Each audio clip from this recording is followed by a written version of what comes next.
This is the Out of Time Film Podcast, where your hosts Tom and John discuss everything from blockbuster films to TV and games like there's no tomorrow.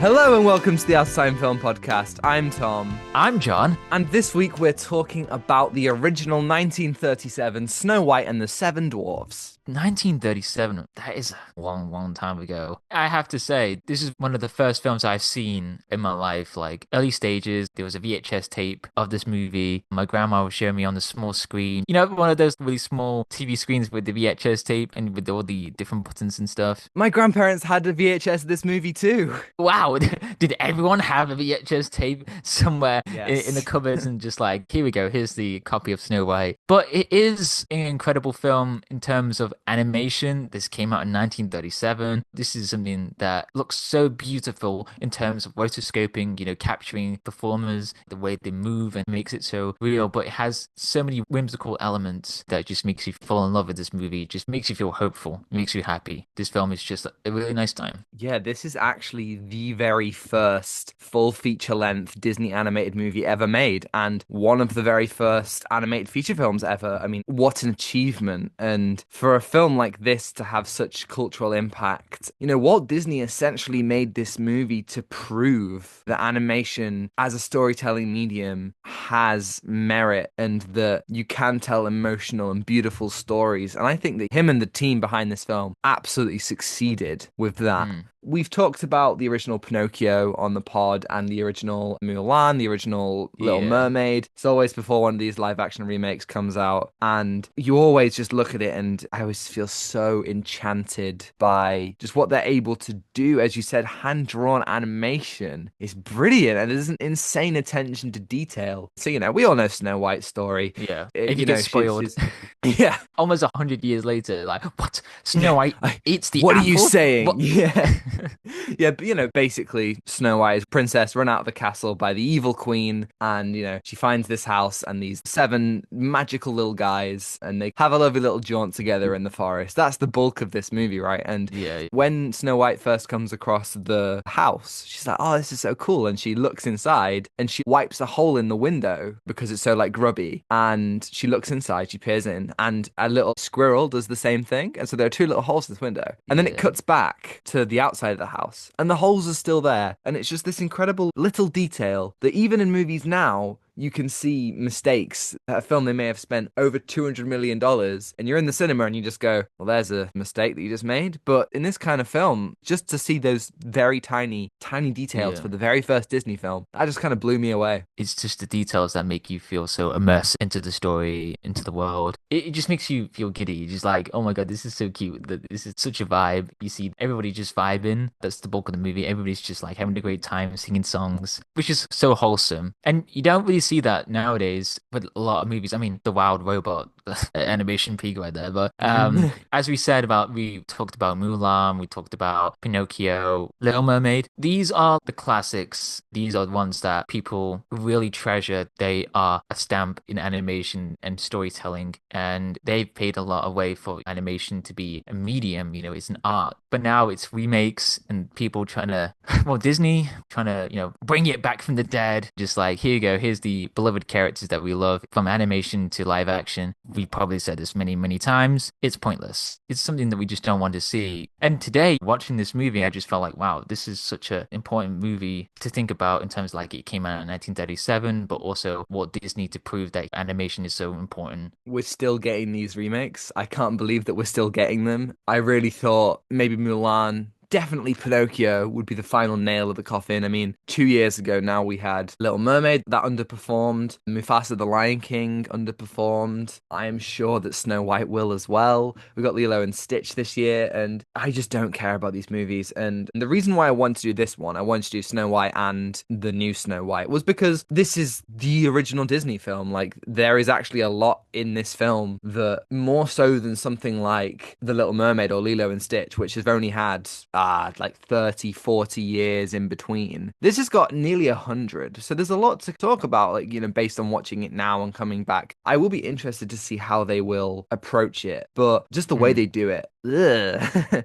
I'm sure we'll talk a lot about that next week. But the thing is this film, it reminds me of an autumnal Sunday. It reminds me of something just impenetrably cute, something warm like a hug. And Mm. it's this completely childlike fantasy where the forest is beautiful and full of color and light, and then terrifying and dark at night. And all the animals are terrifying when there's just their eyes in the shadows. But in the day, they're lovely friends who dance around and help with the housework. There's something so Mm. cute about this movie. And just like they really don't make it like this anymore, do they? Like Yeah. you said it yourself, The Wild Robot was a fantastic film, but as good as that film is, and I do think it's better than Snow White, there's something about this movie, man. There's something about the way it looks, something about the way it feels. Mm. Maybe it's just nostalgia from watching it on my grandparents' VHS. Maybe that is all it is, but there's just something about this movie that makes me just go, wow. I want to just book a trip to Disneyland. This is why Disney as a studio is so magical, so amazing. Disney as a corporation, on the other hand, is the opposite of that. They really are the Mm. harbinger of doom for all these beautiful magical feelings. Do you remember the Disney like sizzle reel-esque advert at the beginning of DVDs? Is it the one where they show all the highlights of the Disney movies going across in many different ways? Yes, Yeah, that. it starts with Jack Sparrow saying, "We Yeah. have our heading," and then Ah. Peter Pan goes, "Here we go!" And then like there's just this whole like swooping music. Disney is a part of our lives. We live in the West. We have grown up with these films. We still go to cinema to see them. And my God, if that music, that little like trailer sizzle reel makes me feel so like the watching this film, it brought a lot of that back. I'm weak to it, I guess. Yeah, it's really strange that we have so much love for the classics, for the really old movies that had so much love and so much wonder that you truly missed because now Disney doesn't have that magic anymore. It hurts. It does hurt. But that scissor reel, it's so beautiful. It's like a grand entrance. It's like when you go to Disneyland, that's how it makes it feel like, And you see the whoa, okay. castle. Oh You see man. the castle. You just gone to a different place. Snow White, though, yeah, that has Yes. that. That has that. Absolutely. I think that, okay, so pretty much every scene in this film, especially in the middle chunk, pretty much every scene is twice as long as it needs to be, which Yeah. it makes for a pretty slow film, even though it's a fairly short runtime. But for how beautiful and full of life the animation is, how handcrafted and bursting with artistry, it makes it so worth it. For every scene of the character just hanging out or cleaning or washing their faces or having an evening of song and dance, it's worth it to just go, wow, how the hell did they Mm. do this with just pencils and paper? I mean, that's truly astounding. 1937, and that this still exists. Over 80 minutes of animation coming together to create one story in a time when that was so rare, and for it to have such longevity and cultural impact over almost 100 years from this film that dozens of artists poured their soul into. It's incredible, and that's another way that this film is a lost art. You just don't get that anymore. You don't get that without a thousand hurdles to jump through and without studio interference. And yeah, like sure, there was studio difficulties back then, of course, the Hollywood system. Hays You know, Code as well. Hays Code, exactly. But I do feel like it feels much rarer that we've had something like this. I couldn't truly think of something since Avatar. Of course, there have Mm. been massive movies, but they're all based on IP. They're all using nostalgia or using franchises that have been going on for decades. Truly, for this film to come out of just a fairy tale is astounding. Oh yeah, we don't really hear about fairy tales today. Most likely, some of them are outdated. It does show that at the end of the film, where the prince kisses Snow White, Like the it's that in like the final minute, it's like, mwah, okay, they're reunited, and it's like, I'm off with this guy. Cool. yeah. See you guys. That's literally it. It's like the movie is a bit of a vibe, but then it goes dark real quick. Snow White eats the apple, and then the dwarves are like, let's get the witch, and then the witch is dead. There's a moment of time when Snow White is just trapped. Well, not trapped, but sleeping. Don't get it mixed with Sleeping Beauty, but it is like that. Here's the thing. Is she dead? Because the dwarves surely, and I want to preface, using dwarves for a lack of a better term, I know there are controversies surrounding that. Yes. In the new one, they are just magical creatures. I always kind of saw them as magical creatures, but yeah, using dwarves. But do the dwarves check her pulse and they're like, she's dead? Or do they just, because there's a little title which says the dwarves couldn't bury her. And it's like, so she's dead. But there's a doctor, right? There's Doc. Is he an actual doctor? I don't know because his name's Doc. Does he have a PhD? A PhD, like out in the woodlands. He's just Yeah. like mining. Is like, oh yeah, I have a PhD, and I use that. That's the prequel that we need. He's like, guys, I don't want to be a miner. I want to be a doctor. I want to have my own practice. And you just know how that's going to go. Do you think he failed to get that PhD and then he was like, I'll be a doctor. He had to go back to the mines because he couldn't get his PhD. You know, at the Yeah. beginning, they're mining diamonds. He spent Yeah. all their diamonds. Oh, it's a tragic backstory. And then they don't realize about the pulse as well. Like the doc is like, oh, no Yeah, pulse. Yeah. dead. But you know, like in Futurama, there's that joke is like he always checks on people when they date. He's like, they're dead. Okay, well, I I have don't a know. dwarf-related question for you. Name them. Okay, so we got sleepy, sneezy, dark, grumpy, dopey, Doing well so and far. then happy, Yeah. and then wait, what? No, what was the other one? Rudolph. I don't know the other one's name. Rudolph. Rudolph the I was like, Red-Nosed. Rudolph in this movie. No, I remember it because he's the one who's super shy. Oh, bashful. Bashful. Yeah, okay, very nice. Yeah, see, I Very good. remembered it all. Yeah, I I couldn't remembered have it done all. Look that. at I couldn't me. have done Look at that. You did me. it. I'm so proud of you. Oh There's my such a God. funny thing because there's 7. It's like if you ever read The Hobbit, there are 13 dwarfs in that one. And, Yes. the way that Tolkien describes it, they might as well all be the same person, apart from Bomber, who's the arbitrarily fat one. And it's a strange one because it's just really 7 people with one character trait each, apart from Grumpy. They all swoon over Snow White. It's a really weird thing to watch. Okay, here's a question on that. Uh-huh. Do you think this film is dated? What do you mean by dated? Do we mean it's outdated or is it not dated? Yeah, do you think it's outdated? Yeah, it is outdated. What about you? I think it is dated. Oh, So, interesting. Interesting. I want to hear it. I wanna hear okay, it. as great as this film is, watching it back now, I think is a little bit insane. Yeah, obviously, 100 years ago, things have changed. So, of course, it's dated in that respect. And I don't Mhm. think it's in a way where you watch it and go, oh, this is atrocious. Just in a way that you become aware of all the differences and how attitudes of the early to mid 20th century can be seen now. So, like, Snow White's whole motivation is one day my prince will come, and her accepted role in the film is caregiver, cleaner, cook, someone whose beauty is to be marveled at and adored, but not someone who has any agency or an ability to think for herself. I mean, the evil queen is in disguise is a horribly suspicious figure who's like, yes, take a bite of this apple, don't you want love? And Snow White's just, she's so pure, and in her naivety, she's just like, yeah, I do want love, cheers.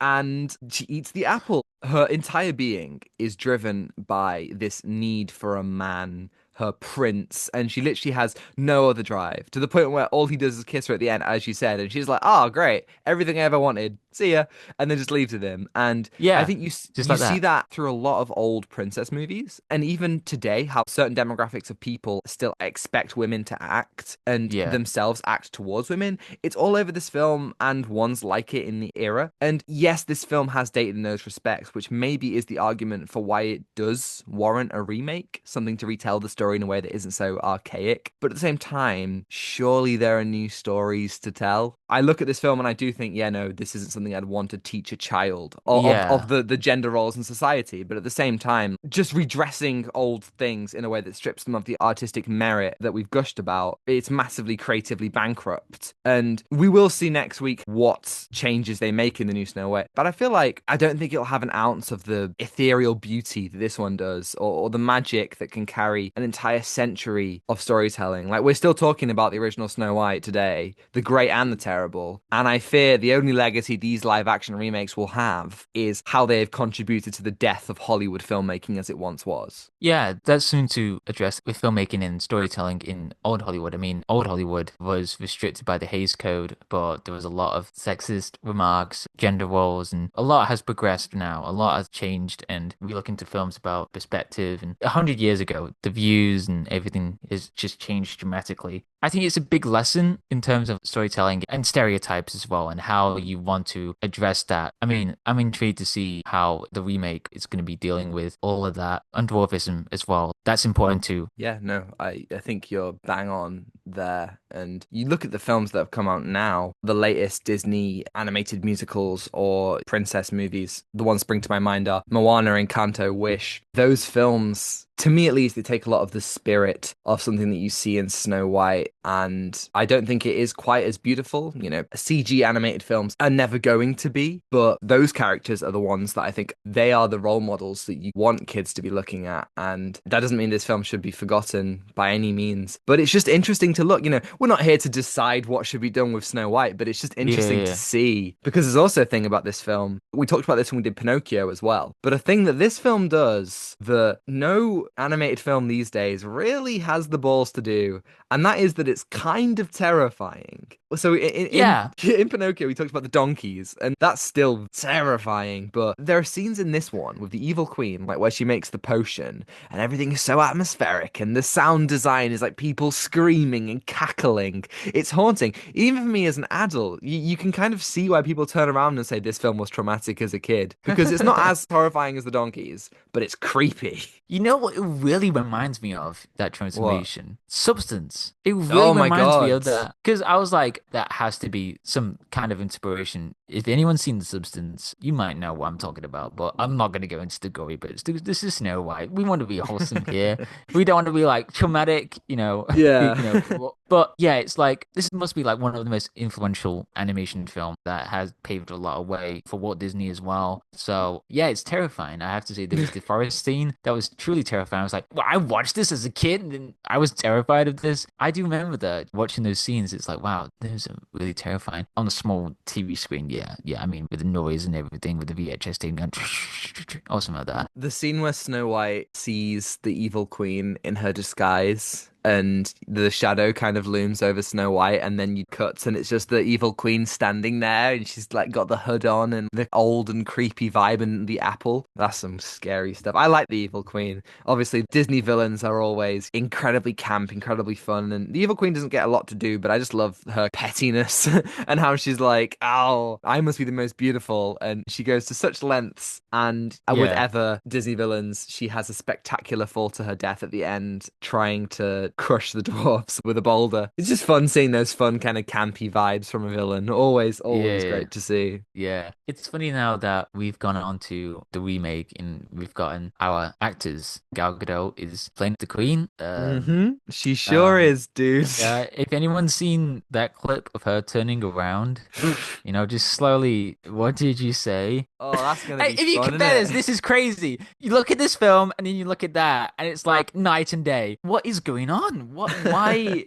Boy, no. Yeah. Cannot wait to talk about that. We cannot wait to go into the cinema and suffer every time we see. I definitely can. Okay, I have one more scary thing to talk about. Scary, and spooky. This one may go darker than you think, so get excited. But there's a psychologically scary thing about this film, and I don't know how to exactly explain it. What is your theory? Okay, tell me. Walk with me here. There's an element at the end where, as I said earlier, the naivety of Snow White basically kills herself. She's buried in this tomb as the seasons go by, which in itself is a kind of haunting image, with these choral voices in the score and the light that kind of beckons from above, like the call to heaven. And then the final scene where she's taken to the castle that almost emerges out of the clouds after the prince inexplicably comes out of nowhere and saves her. It's kind of like she died, and I'm being serious here. You know how there's a theory that at the ending of Grease, when they fly off in the car, yes, I was just literally is Danny and Sandy ascending to heaven after dying at the start of the film, right? Well, I kind of read the end of Snow White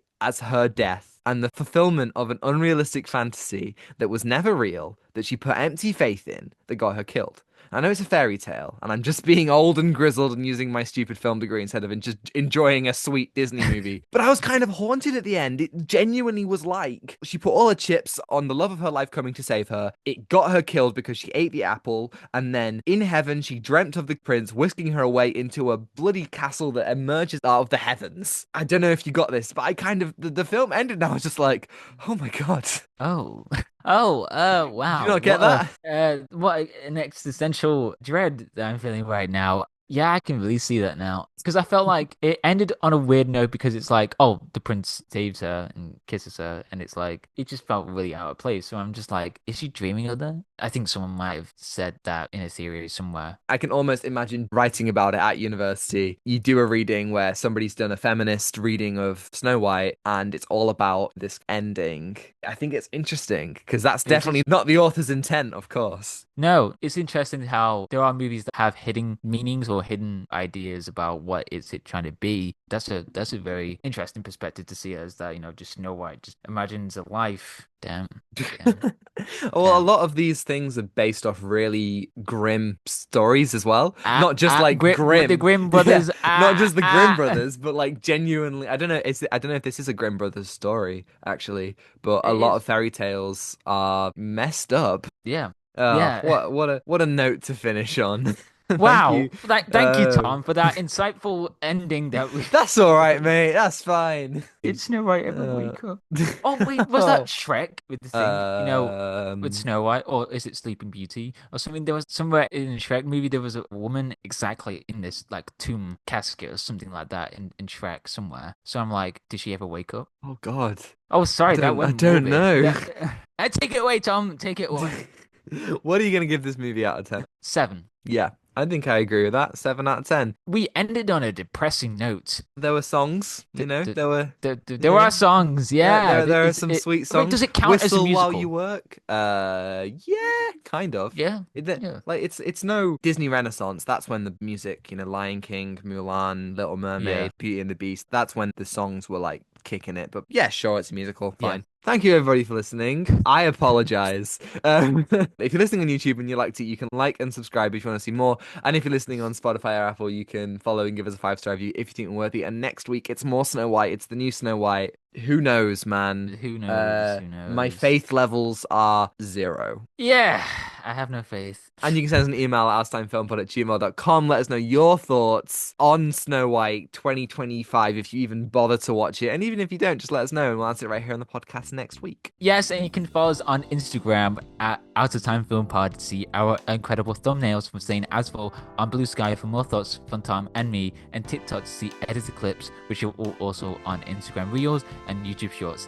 And you can find links to that all in the description below. Thanks to Adriana for the excellent theme and Ronan Phillips for vocals as always. And I think that's everything. Take away, given. Give nothing back. Goodbye. Goodbye.